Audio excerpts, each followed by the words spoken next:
Здравей, Нико! Свършихме да играем в футбол и сега дойдохме малко на плажа. Виж там един батко как играе с топката. Документарни филм.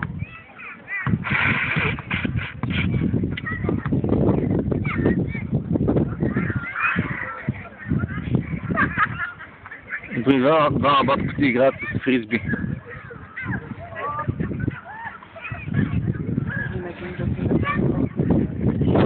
Ето това Нико. Не е като нашия, но тук хората идват да се къпят и да лежат и да се печат на слънце.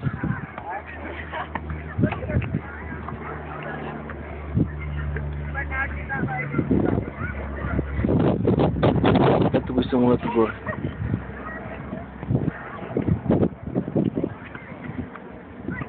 Днес времето е много хубаво отново.